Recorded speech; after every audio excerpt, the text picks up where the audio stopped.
Okay, so I'm gonna actually just jump right into the lesson. That way we get this out of the way real quick and we can put it on YouTube.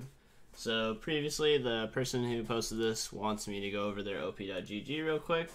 For the most part, I'd always recommend that you play a lot more games before really talking about your op.gg too much.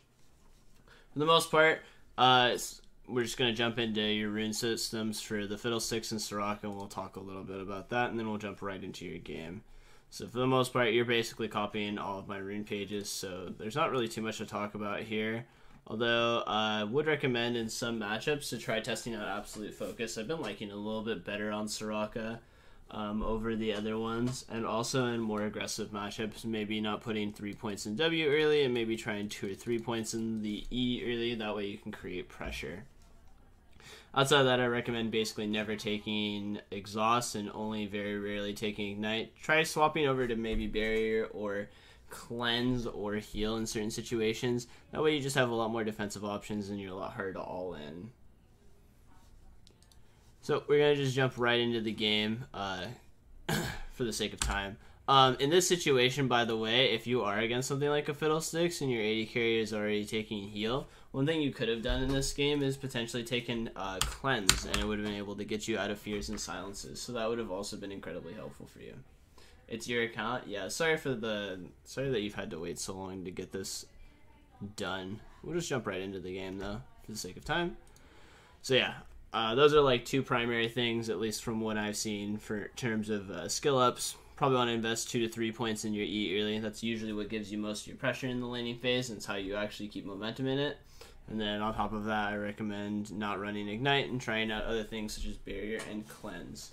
You might not immediately see success with it, but overall it's a better way to use your setups, and it'll eventually allow you to be a lot more aggressive by having defensive tools for you to trade aggressively. For example, if you have Barrier, then you can definitely walk up and start trading aggressively 2v1 and look for momentum trades and just use the Barrier to mitigate all ends that happen to you. So we instantly enter lane and the player walks over and auto attacks. The first thing we'll talk about is positioning in the lane. So for number one, your bone plating is your key element to it. If you watch a lot of my Soraka games, what you'll end up seeing me do is walking up and auto attacking a lot before we actually end up trading. Let me see if I can find a Soraka game for you. If I don't have an example, then okay, so perfect. So we'll look at a game that I have for Soraka, which you'll see for how I control momentum in the lane. Once you hit the Q, you usually just want to be auto-attacking and then ending your skill. You want to end the trade on your Q again. So as you can see, like once I hit the auto-attack, I'm just constantly auto-attacking and looking to try and end the trade with another Q. A lot of times what you'll see me do is do what's called range testing, which is walking up and auto-attacking someone before I shoot the Q.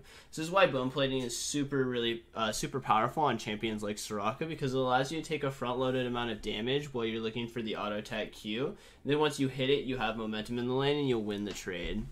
So the first mistake that you end up making is you just shoot out a Q randomly for no apparent reason. So the first thing that you want to do is enter lane, take control of this brush, and force the ward out. Once you do that, you're going to want to take on the outside area and just look to throw skill shots in here if you're concerned about being level 2'd. If you want control of the brush, another option that you can have that I've been doing a lot less since the changes to warding is once you enter lane, you usually just immediately ward across and then look for trades that way. So first mistake is don't be wasteful with your Qs. Start practicing your range checking, which is walking up and auto-attacking and kind of seeing where the player walks and then shooting the Q afterwards. If you're shooting Q at max range when you're full HP, the likelihood you hit someone is very, very low, since the travel time is so devastating. So as you can see right here, from the positioning, you've basically already given up too much of this lane for pressure. Soraka wants to be a champion that trades like heavily at level 1, otherwise you're missing out on a lot of opportunities for pressure. So the E is down, and then after that you should just be looking to step up and auto attack and then use your range checkers for the Q. So as you can see right here, right? So the E goes off, and that means that there's no more pressure here. What you should do instead of shooting the Q right here is you should be walking a lot farther forward. This is why I like range indicators in most cases. You kind of actually want to be shooting not at your tail end of your cue. The reason for this is once you, as you can see right here, right? Like, you shot it technically where he's standing, but it allows him to walk away because there's travel time on your cue. So to avoid situations like that, you need to walk into your range so that you have a lot longer of a range, and then you shoot the cue. By giving up all of this momentum and pressure, you actually just gave away the lane for no reason. You want to be trading on Soraka as hard as you possibly can in the first 2 levels. It's very common for me to actually use 2 to 3 of my potions before I'm level 3. And the reason for that is you want to be queuing people and keeping their HP low.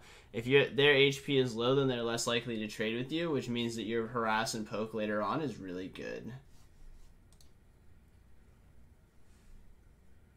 I'm bronze 5, 17 hard stuck, and want to get gold. I watch every one of your guides, but nothing has helped me to improve. I don't know. Another thing to note too is whenever you do plan on hitting Qs, you need to walk forward and then continue to auto attack afterwards. Remember, one of the most important things that I tell most people in situations is if you're not auto attacking a player, you should be auto attacking the minions. So for example, right, the wave is starting to come in. He's already used his wave pusher. You don't need to be avoiding this since your health potion's actually running too far up, which is another pretty big mistake. Make sure that you're paying a little bit closer attention to your HP bar. You're basically going to use about half of your potion. That's going to give you extra HP. Instead, you should just be auto-attacking this minion wave the whole entire time. Instead, what you're doing is shooting Qs and just stepping backwards, which is causing no pressure at all. For example, your auto attack does 50 damage and your Q probably does about 60 to 70 with Scorch and Airy. But also your auto attacks proc Airy. So it means that usually an auto attack is relatively equivalent to hitting an entire Q. That's why it's really important, and one of the biggest things that I push a lot of people to be doing is you need to be auto attacking a lot in lane. If you're not auto attacking a player, you should be auto attacking a minion wave, that way you can hit level 2. Alright, so next you do end up hitting level 2 and you shoot the silence, which is good. But after that, you should be paying attention to your cooldowns of your spells. If your Q is ever about 1 to 2 seconds off, it's actually in your best interest, especially if you're very healthy, to just auto-attack trade someone and then end the trade on a Q. That's one of your primary goals when it comes to Soraka and trading, just in general, is to always end your trade on a Q. So, in this situation, as follows. When the player walks up, right here, you should continue to walk forward since there's not any minions that are threatening you very much. You should just be auto-attacking this player and surging forward. That way, when your Q comes off cooldown, you can end the trade with your Q.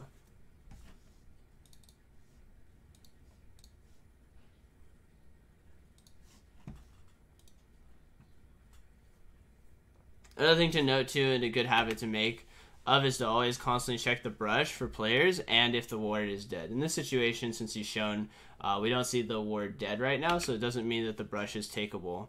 But one thing that you can do instead is once the wave is crashing right here, if you don't have control of the brush, don't seed ground all the way out here. What you should do is walk to the outside, grab a ward right here, since you haven't used your ward yet, so you know if junglers are coming down to gank you. Especially since your jungler is ending on the bottom side, you'll be a lot safer. Sorry, I have hiccups. And that way you're away from the brush.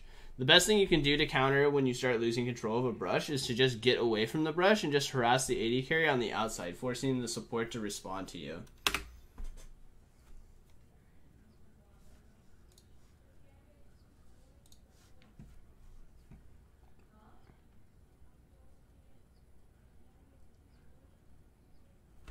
Alright, so now we'll take this all in, because this is good by you, but we'll jump right into it. So since the positioning is like this, so it's a good thing that you do go for the support once the support flashes in. Your ignite actually ends up paying dividends, and you auto attack this player. The next thing that I want to see is you shoot a Q and then immediately start following forward right here, because you should have the all-in pressure for this AD carry, especially if you hit another Q. If you miss your Q too, you kind of expended the option to just walk away from this, especially since he's already used his heal. Unfortunately, you get creep blocked, but you get a lot of damage on him, and now you can basically zone him away from the rest of the minions. So what you want to do instead is just take this brush and force vision out from them.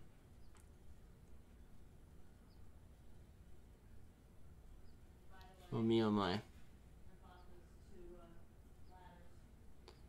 Good silence. We've hit the Q.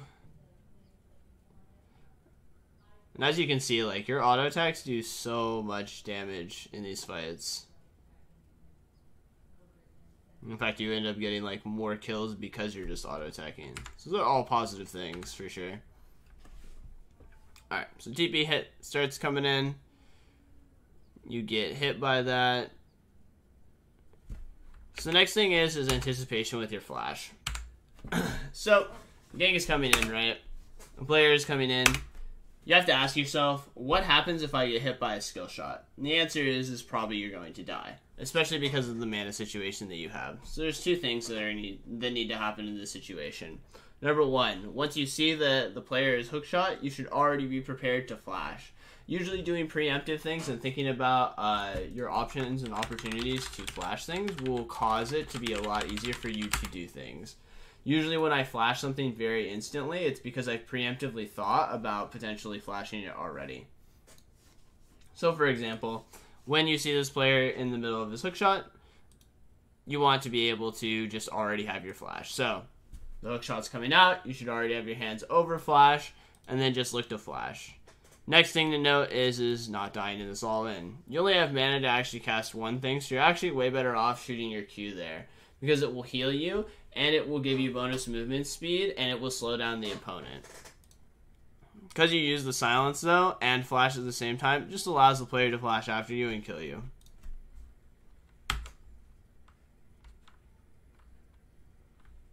Alright, so let's talk about items. So you have 430 gold. What you should do in this situation is you should buy boots and wait for a refillable potion. In most stages, as a champion like Soraka, your most valuable asset is being able to recover HP and mobility. Since your champion is extremely immobile and you want to be able to position aggressively, these are valuable attributes to have. Another option you could have had is get Dark Seal and buy 2 potions, aka wait for the extra gold, and then get everything. Stream is working, right? I just want to make sure that I'm confirming that it is working. Okay. So yeah, these are the 2 options that you basically should have exercised, and you do neither of them, and you focus on regeneration. Usually after your first back and once you buy your Spell Thieves, that gives you more than enough mana in combination with Mana Flow Band that you're going to be fine. You don't need to invest in Fairy Charms or anything like that. This is definitely the wrong buy by a pretty big mile, and you should not focus on this. I think the numbers for like a Reju bead versus a refillable potion correlation is like so long. It's absolutely tremendously long, so it's just not beneficial to you in any way, shape, or form. Plus, I usually hold on to my refillable potion most of the game.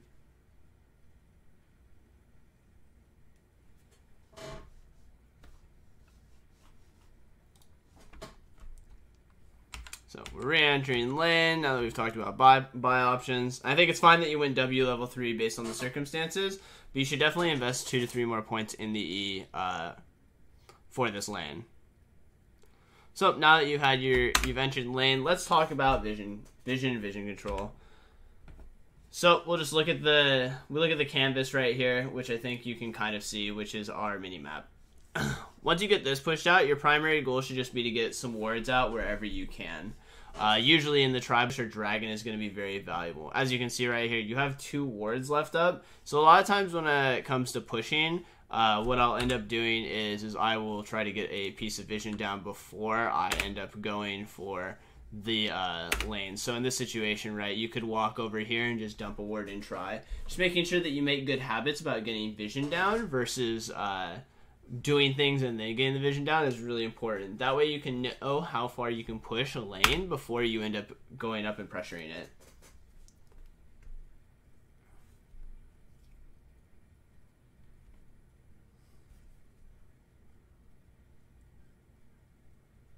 Another good habit to make too is whenever you're looking for Qs on people,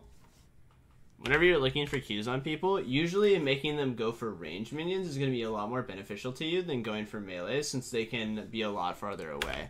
So as you can see right here, right, this is just a general habit thing.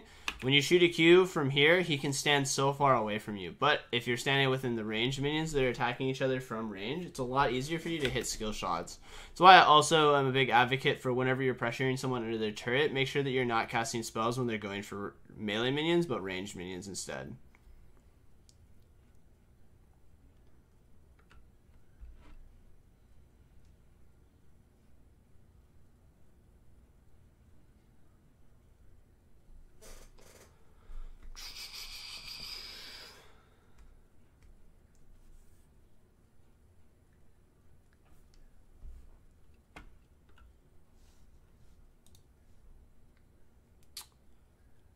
Also, another thing to note, too, is GP10 items. I feel like a lot of people are actually very bad at this, so just a thing to touch on. So in this situation, you have the wave crashing onto the turret. You have a reasonably big wave. You have 4 of the 6 minions. Make a better habit of auto-attacking the turret before you shoot out your spells for a couple of reasons. One, when your spells hit them, it takes aggro for you, right? Plus, on top of that, since you're running Scorch, it's going to have a dot duration, which means that there's another second or two of window time where the turret will hit you anyway that you want to avoid actively. So what you should do is you should walk up to the turret, auto attack once or twice while he's going for the melees. Then when he comes in to hit the ranged minions, then you can throw out all your spells and then scoop back at the same time. Because in this situation, right, you shoot out the silence, you hit the Q, which you don't hit with anything, and you're not proccing your spell thieves at all. This is a good habit to develop just in general so that you're actually generating on a good curve for your spell thieves. Plus, making more gold just means you have more items, which makes your champion just a lot stronger, which in general is just way better for you.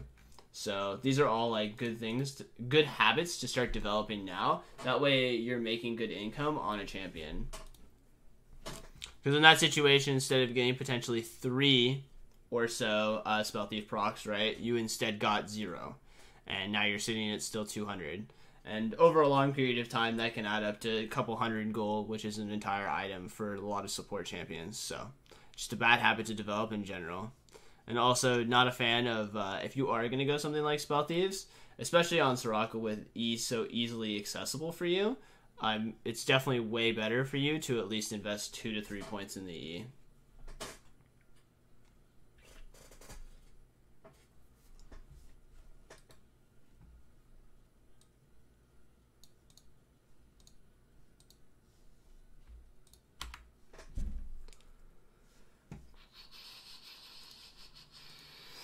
Yeah, it looks like my dashboard is just broken. Whatever.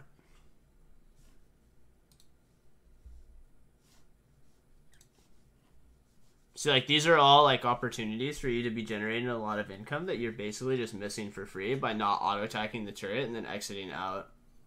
In the long run, that can literally add up to over a kill, potentially, in lane, just by not having good habits when it comes to generating the pressure that you have and getting the extra gold. A lot of times when I go through a check mark, for whether or not I go Spell Thieves or Coin, a lot of my check mark is, can I hit the turret? Is that, like, can I hit the turret? Will I be able to push to the turret?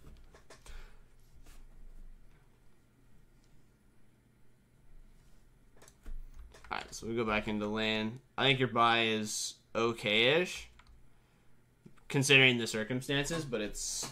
I would have much rather you had something like Boots and the Forbidden Isle or something like that, rather than what you ended up entering lane into.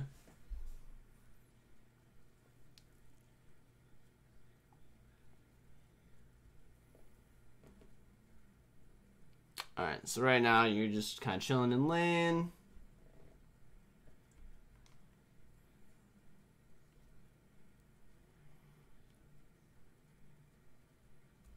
Not too much to talk about right now. You're just playing safe, which is good. Definitely do not want to die to the ganks at all.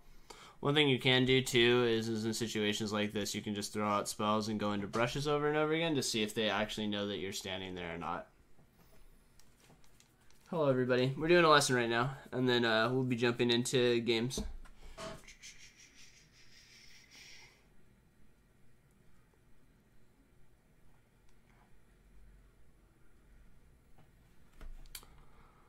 Alright, so let's talk about being focused and how to deal with that.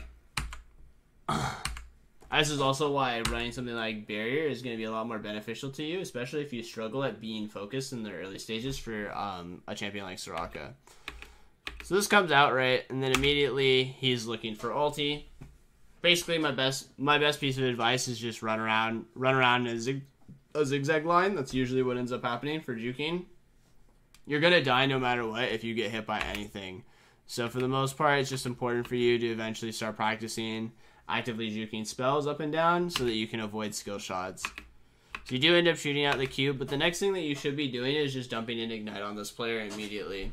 The reason for that is you want to just, especially in situations where you run ignite, you want to just dump it on someone who's all in you. That way you can deter them from either going further to try and kill you or potentially set up a trade kill. Because what you want to do in this situation is you're getting pelted, right?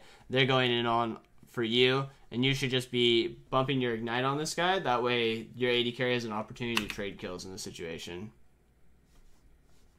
Ignite does an extremely high amount of damage and is very, very good at potentially trading kills off for that. Outside of dodging skill shots, there's not too much to talk about that. Outside of the fact that you definitely want to be practicing your dodging skill shots for a situation like that. One of the easiest ways to circumvent a bad scenario is just not get hit by anything, which is funny to say, but it is true. Also, as a side note, you would have had a higher chance of surviving a scenario like that had you bought boots instead of doing your weird buy when you had the 450 gold.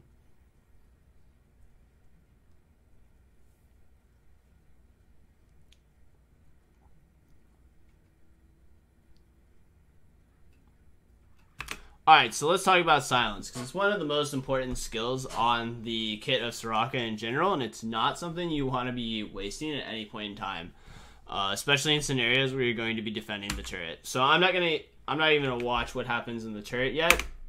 This is a very bad habit to have. If no one is hitting you or anything like that, then you do not want to be using your silence. It's on a really long cooldown. It's very important for stopping chain CC in a lot of cases. So whenever you're in a defensive position and you're just kind of standing around and there's a potential for a fight to break out, it's really important for you to not waste your silence. For example, if you are standing right here and you waste the silence, potentially this guy can just bounce off the turret and then you get charmed and you die, right? So you want to have as many opportunities to stop chain CC as possible. And since your silence is also not a lot of points in it, it's not even doing that much damage to deter people from killing you. So let's make sure that when you are playing Soraka that you're not wasteful with your silence at any point in time.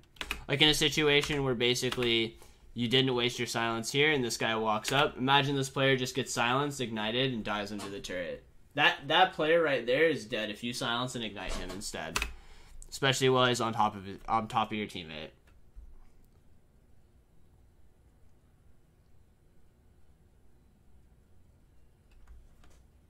So just making sure we have good habits for everything is important. Okay, so let's talk about the next part, right?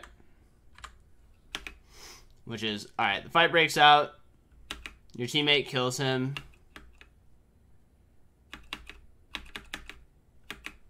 Not quite fast enough. That's okay. It happens sometimes. It's a little bit of a tight window.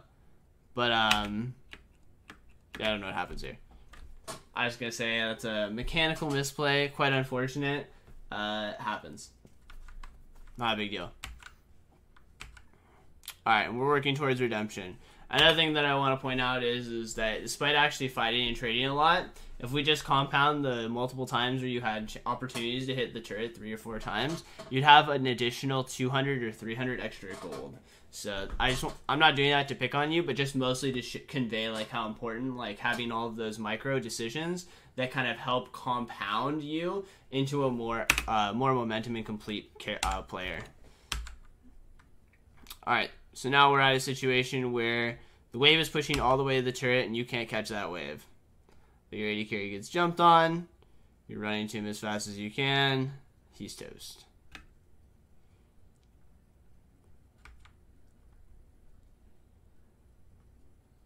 Alright. So when it comes to waves and getting vision down, the farther out you can get a piece of ward the better it is. So, in a circumstance like this wave is uncontestable. You can't unfuck this wave. Your AD carry doesn't have TP to come back into lane, so what you should do instead is you should just run up the river, clear this pink on the Dragon Pit, and then place the ward there. That way you have deeper wards, so you get further vision for where players are. Just a good habit in general to develop. That way that you're getting deeper wards down for more information for where people are coming from.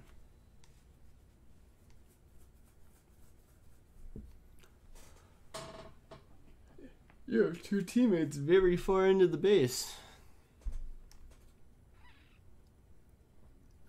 Also, another good habit to make is if there's no one in the lane, it's to commonly check all of the brushes to make sure that there's no pinks in any of these areas.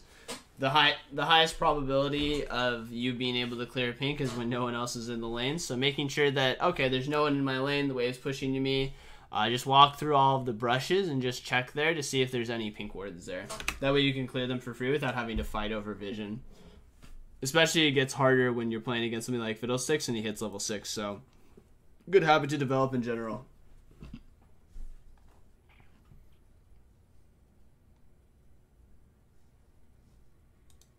Because right now we don't know if there's a pink in there. We don't know if a pink's in Tribush. There's a lot of areas where you basically don't have vision, and if you try to put a ward down, could be met with a contesting location, and that can put you behind. So examples of that, perfect. There was a Tribush pink ward that you could have cleared out for that time.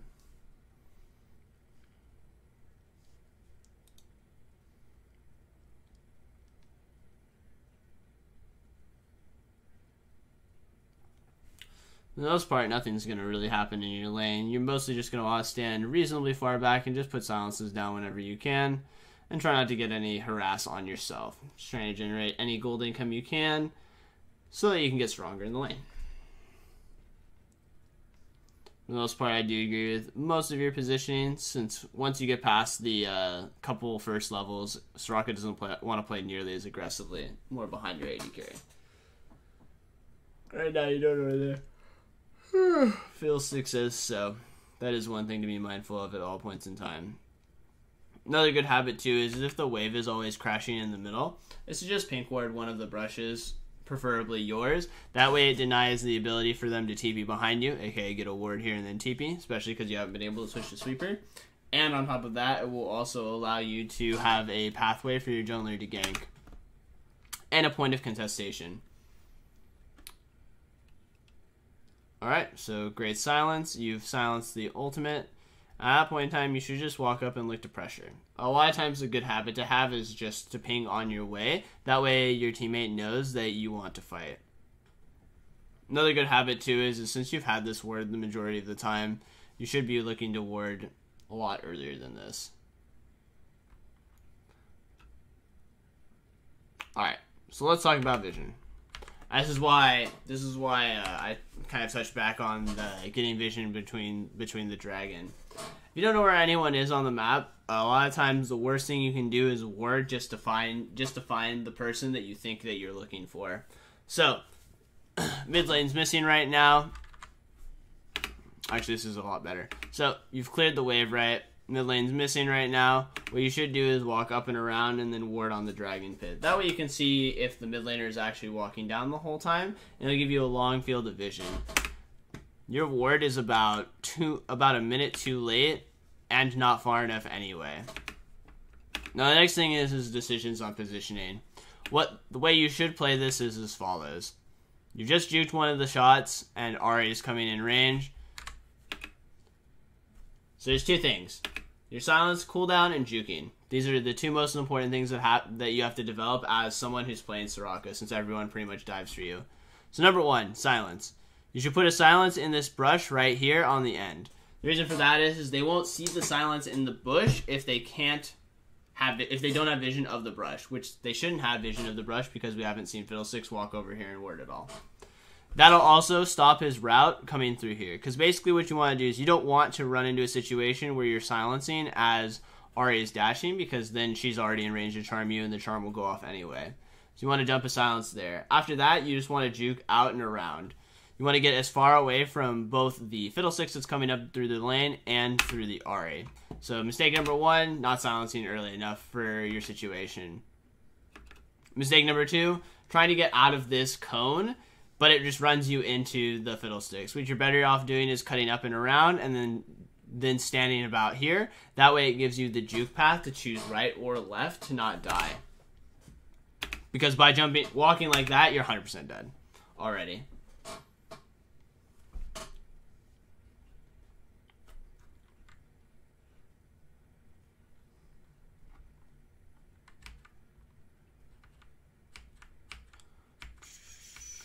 Alright, so now your turret is dead, but we've hit redemption. How'd you hit redemption?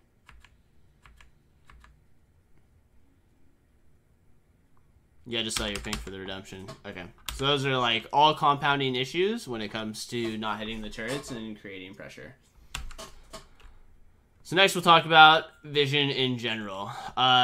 Mostly I don't want to tackle this too much since I actually have an entire guide on early vision wards, but for the most part, your primary goal should just be to focus on controlling mid vision. So we'll go into this twofold, right? Your silence, your redemption, and your ultimate. So you're approaching this scenario, and you're using redemption here. That's fine. Trying to keep your teammate alive. It's definitely a bit unnecessary with your ultimate, but missing your silence is definitely a problem because then it allows people to reposition and run away from you. But in the end, it's of not too big of a consequence. Just be a little bit more patient and a little bit slower with your silences if you're worried about potentially missing them. I think that's one of my best pieces of advice for you. So, let's talk about a couple of pieces of this duel and how to identify good times to use redemption and when not. So, the player is used his hook shot, right? The way that you know Camille specifically, whether or not Camille is going to kill your teammate or not, is real easy actually, which is just if he uses the ultimate or not. If he doesn't commit the ultimate, you shouldn't use your redemption here, because you're actually in range to get a heal off on him, and you still have your ultimate. You should use your skills as much as you possibly can to bait your teammates as close to death as possible. So it'll actually take a lot of practice when it comes to like knowing the amount of damage that's going off on people, but in the end it will pay you a lot heavier dividends. Instead of using the redemption here, you should actually just continue to let him drop lower and just walk over and heal him. That way this guy is more likely to commit his ultimate. Once he commits his ultimate, then you actually know that he's in for the kill, and if you feel like he's still dying at a faster rate than you can keep him alive, then you can use things like your redemption or ultimate.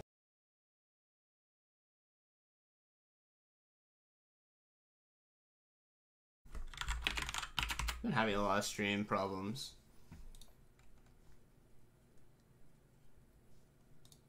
Okay, I think it's back now. Sorry about that.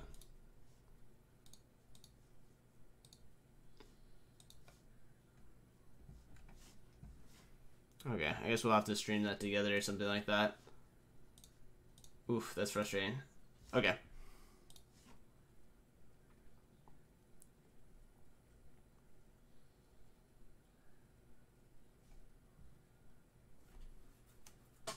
I'm just going to pretend like everyone heard everything I said and we'll move on. Okay, so when it comes to the next part of the game, you basically have to decide on whether or not you want top or bottom as your control. And that's basically how you do the rest of the game, is most of the time you're going to find yourself walking into mid with your ultimate and redemption, just using it on side lanes. And you just want to make sure that you have vision everywhere so that you can see what's going on.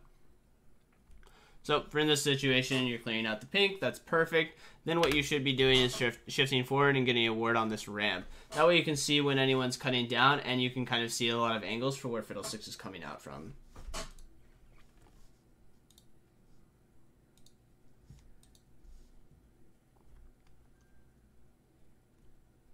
So this is good that you're clearing a lot of wards in preparation for the dragon. All positives. I mostly recommend that you check out my warding guide if you're unsure about a lot of vision control, because I don't want to spend too much time on that when I've released an entire video on it.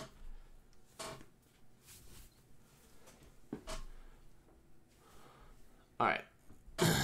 So then we've jumped on that guy. Your teammate's killing him. You dodge the silence, but you're able to keep him alive. Awesome, awesome. We're investing in our silence next. Always remember waves before wards. Always want to push out the wave before we get wards down. You should definitely have a ward down the lane, by the way. That way you can see where anyone's going.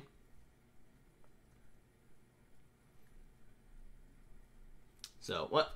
Another habit that I'm definitely seeing that you're struggling with in general is just using your redemption way too early on people that aren't in danger of dying. So that's definitely something that you need to work on, like going into the future, in terms of practicing and getting words down the lane. That way you can see wherever people are.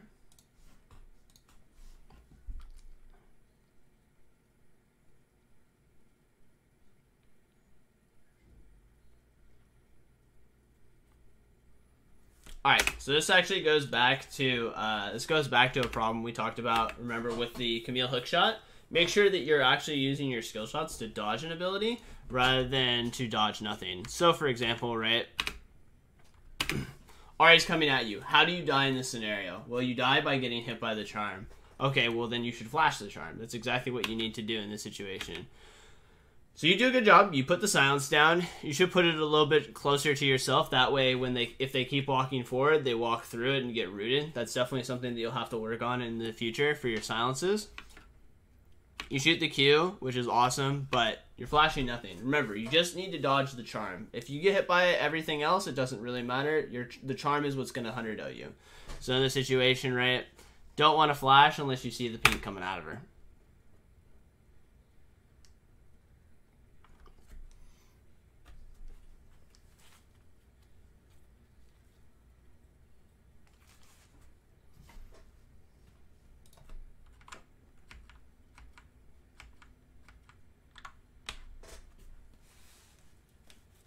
This is also why I recommend you potentially trying out barrier definitely for yourself. That way you can see yourself a lot more tanky, and it'll be a lot harder for you to die in the mid game. Because so far Ignite's basically had no positive impact on the game for you.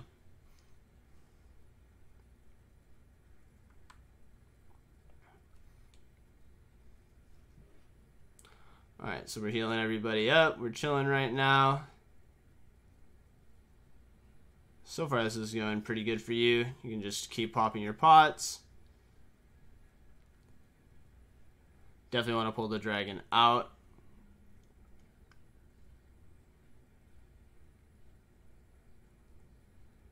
Oh, your AD carry channel back. That's tragic.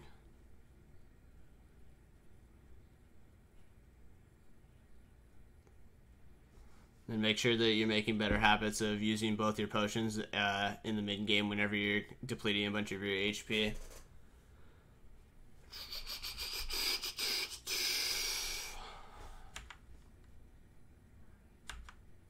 Alright, so it looks like you're resetting right here. You're coming down mid.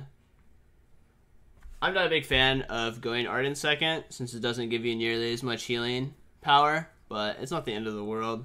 I've just been a lot bigger fan of Mikhail's in general to break people out of CC, plus it gives you a lot higher % healing and shielding. And remember that healing and shielding gets triple multiplier when used on redemption.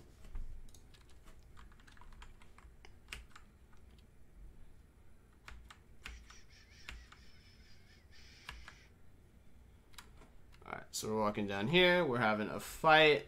Use your ultimate immediately to keep someone topped off. Once again, yeah, so that's definitely something you'll need to want to practice a lot, is using your redemptions correctly and not using them too early, because pretty much every time you've used redemption, it's been unnecessary to use the redemption, and those are pretty big cooldowns tied to the champion in general. So that's definitely something that's worth investing a lot of time into. Like, imagine scenarios where you had redemptions for like that, or just yourself to top yourself off. Redemption for here, just a lot of areas where you don't need to use redemption that you just need to work on. Redemption for yourself there.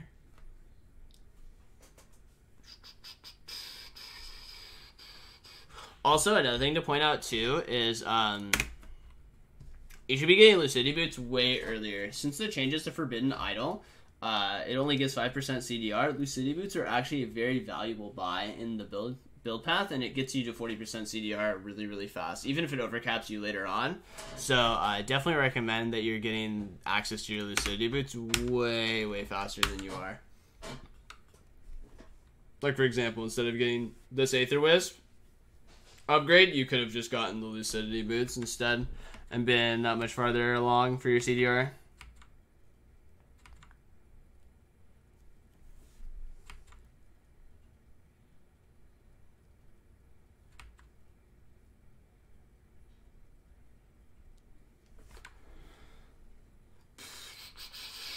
Alright, good silence.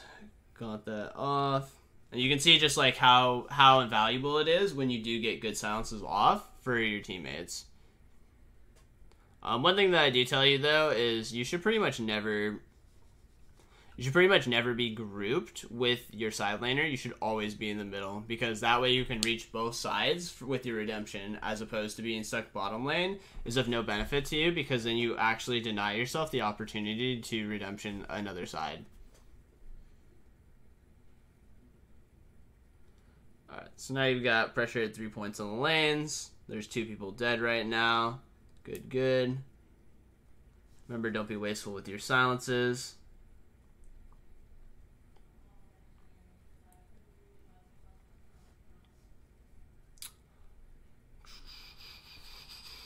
Another thing to remember, so this is something that you don't do pretty much at all, which is getting a mid lane ward down. So especially when you're exiting a location like near mid lane, you should just be dumping a ward down mid lane. It's pretty much the most important ward in the entire game, because it allows you to know how many people are reinforcing mid and what direction they're going out to contest sides of the map.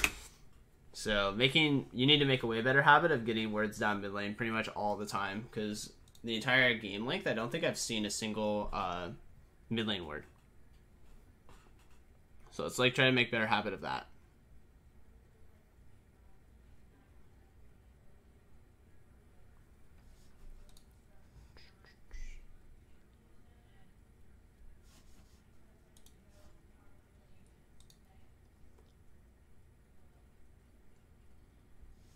Alright, so we're going to reset.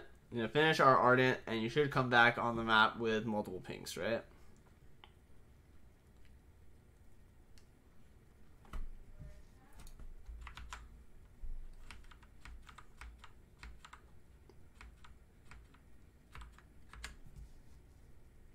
Okay, so you don't have any pinks. Definitely a habit. Need to develop in general. I know sometimes you don't have enough inventory space, but when you get to the point in the game where Baron is an objective, it's actually incredibly important that you're buying pinks, especially in lower elo where people aren't even going to help you with the vision control at all, whether it be sweeping or pinks. So make a better habit of getting pink wards down all the time. It'll allow you to control Barons and open up a lot more opportunities for you and your teammates in general.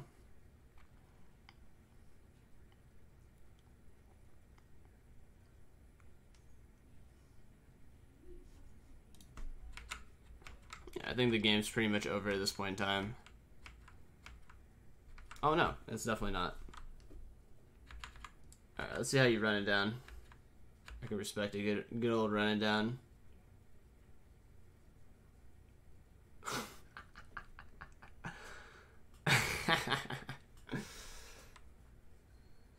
Yeah, no one's gonna help you ward, so it's important. It's actually really important that you're buying pink wards in games like these. Also, another thing to note, I think you're building a locket next.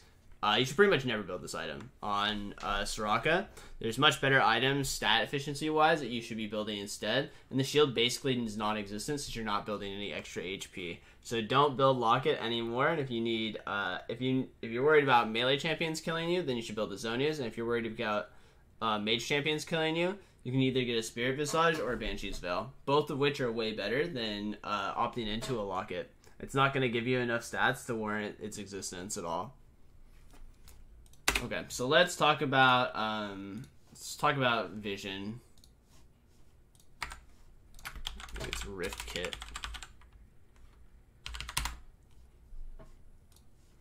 Okay, perfect. Let's talk about vision and Baron. We're going over this real quick. I'm not going to spend too much time on this. Basically, when you're on the red side, which is the side you're on, you ideally want a ward down mid lane. It's either here or it's here, depending on how deep you can get into their side. Then you usually want a ward here or here, and then you want a ward here or here. Warding spots vary based on where the pink wards are and how deep you can get into the vision.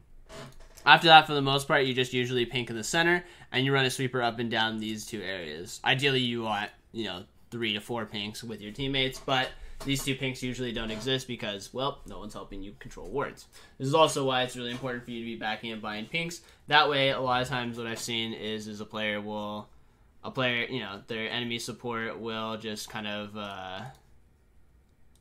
he'll kind of pick through one of these 2 spots. Either he'll go here or here and just constantly ward over the wall. That's why having the pink wards is down.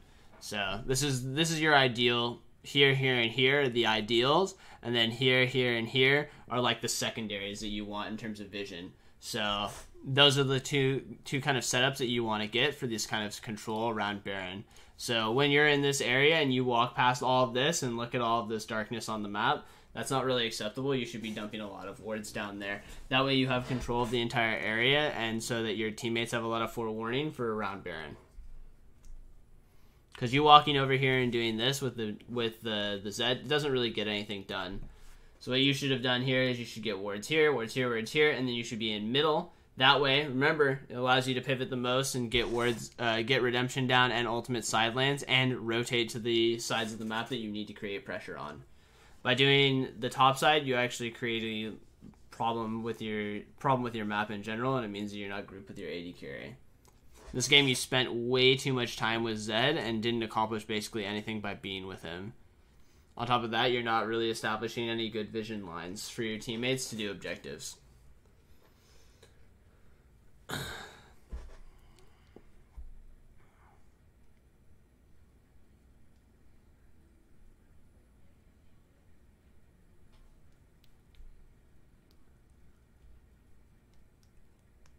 And now, since your wards aren't in the greatest places, you basically have to make a pick over the wall where your teammates actually couldn't even see where the Camille was at the start, because your wards are in the wrong spot for vision purposes. And that's why, like, the positioning of your wards actually matter a lot, so it allows you to make better decisions around potentially baiting and killing people.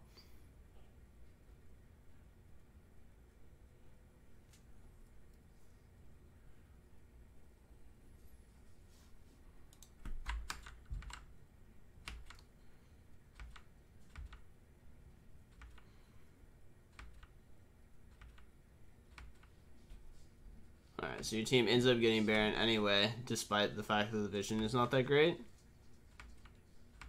And I think you pretty much just walk it in and win at that point in time. Okay.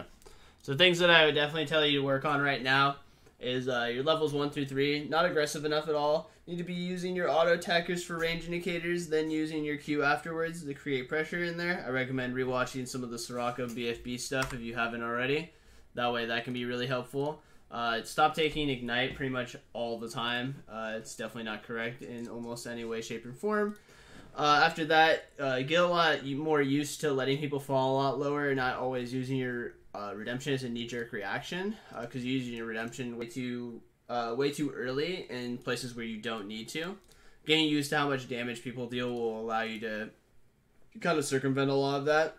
On top of that, itemization. Don't buy a bunch of reju beads and fairy charms and stuff like that on your buys. Focus more on big bulky buys. Refillable potion boots as examples of things that I want to see from you. I think that most... flashing. When something's coming towards you, make sure that you know what you want to flash and be ready for it, and then wait for those spells to come out, then use your flash. Don't flash preemptively. And also be more greedy with your silence. Sorry, lots of words. Be more greedy with your silence.